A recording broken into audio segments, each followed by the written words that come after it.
niluto ko. Shrimp. Para siya, oh. Lagko siya. Lutuin ko sa orange. With complete achurut. Ginhalf ko lang, ah. Kami lang naman nga duha. Okay?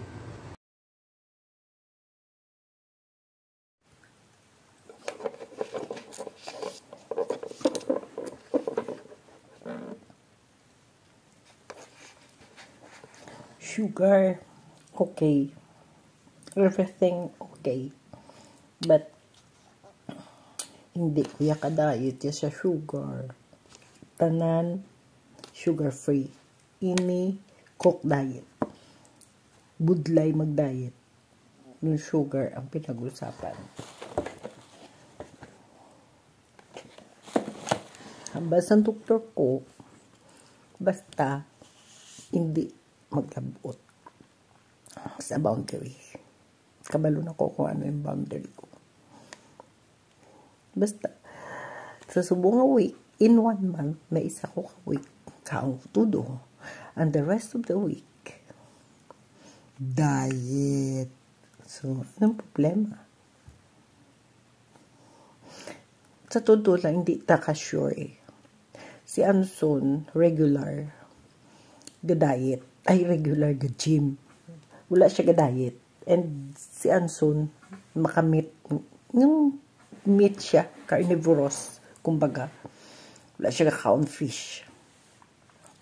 So, pero maintain niya ang sugar. Yan, nubo actually ang sugar niya. Kaya, walk exercise sa gym everyday. Eh ako, tamad ako mag-gym.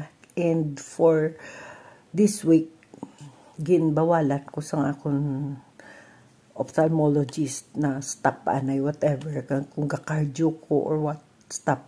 Ang aspirin ko, 81 milligrams, gin-stop. You know guys, gahatag di sila aspirin 81 milligrams to avoid stroke. Basta ikaw may maintenance ka. Usually gahatag di sila aspirin. So gin-stop kay ano na siya, blood thinning. Tapos kay may incoming nga cataract ko, right and left. So pati lang ta sa doktor kay syempre ang ano lang dire, advanced kayo. Wala man ko may ginabatyag sa mata ko, actually. Pero sang pag-check up, amo na, tungod sa diabetes ko, medyo may nakita sila nga cataract. Kay daso may nakita na ko sa right ko nga may floaters, you know, yung parang may makita ka gagagmay nga daw nagaitom-itom. Nga do abi mo daw mga fruit fly siya na.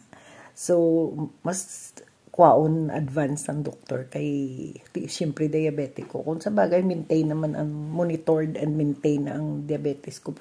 Amo na diri sila. Hindi libre. Mayara kami, ano, may insurance kami ni Anson. Lain man ang iya, lain man ang akon.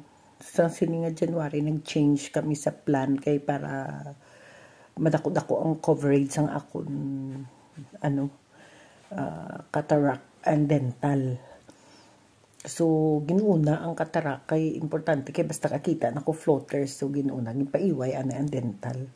Kaya kung nakulang yaw, laton ko ya ang 27, di pa man ano, mahal ni, before ko bala nag-flight, pakad today, kayo, unim lang ako, ano, dental. Sambal ko, wala ko ya gadali sa dental, kuya, kay okay pa man siya. Mahal kaya ni? Kay doktor, ano ni siya? Kay doktor, pa total, ano ko ni siya kay doktor sa Sorrento, bala? Doktora Erika. Baluyot man, yun pa total change ko ni siya, kami ni Anson. So wala ko gadali, importante ang mata kay kabudlay mag mata, basta kakita ka na floaters kag diabetic ka. So far klaro pa man mata ko kay lain nga glasses ko sa Facebook. Amo ni siya, amo na nga tingala kamo ga change ko, amo ni siya sa sagwa kay palayo. Tapos may color siya para hindi ko masilawan. Ga-change siya automatic kung sa sagwa. Tiini niya automatic pag abot ko di sa balay, gina-change ko sa amo ni Pero after may operation, after may cataract surgery, lain na siya.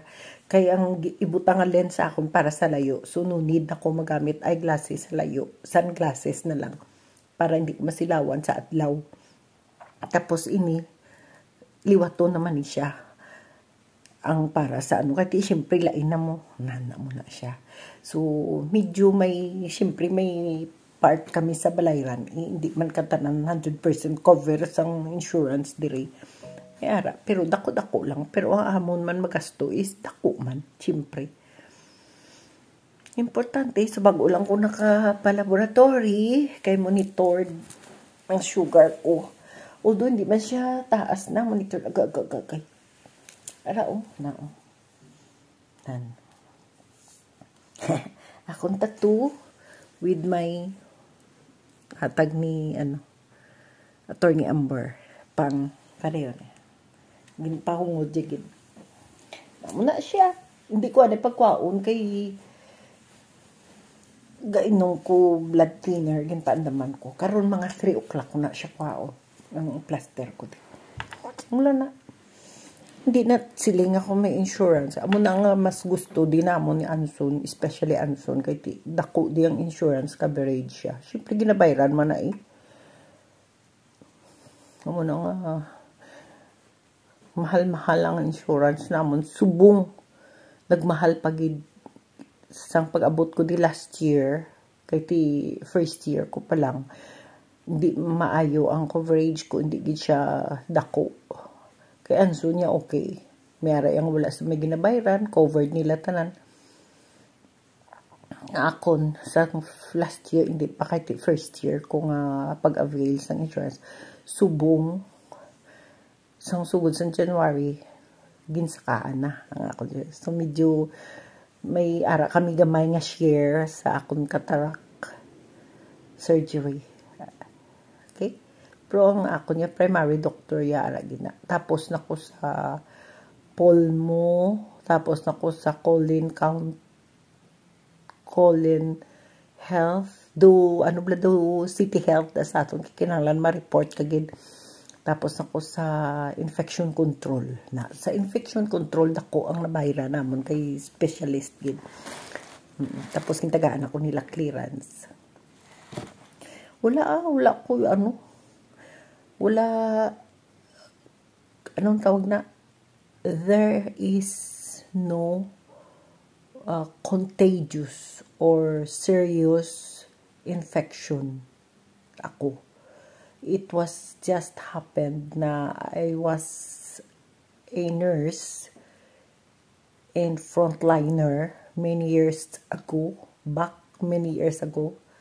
and it was normal. Hambal sang taga Colen gid ang naghambal. Colen County Services, Health Services, there is sa US of A.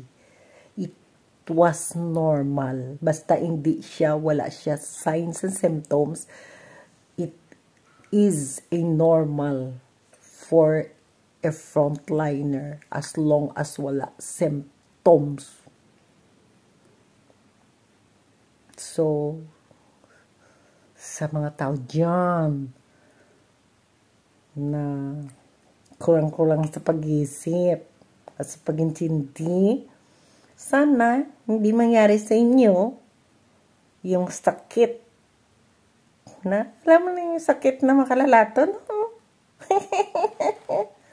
Yun lang masabi ko. Basta ako, meron na akong clearance certificate from Colon Health Services of America. Ingat.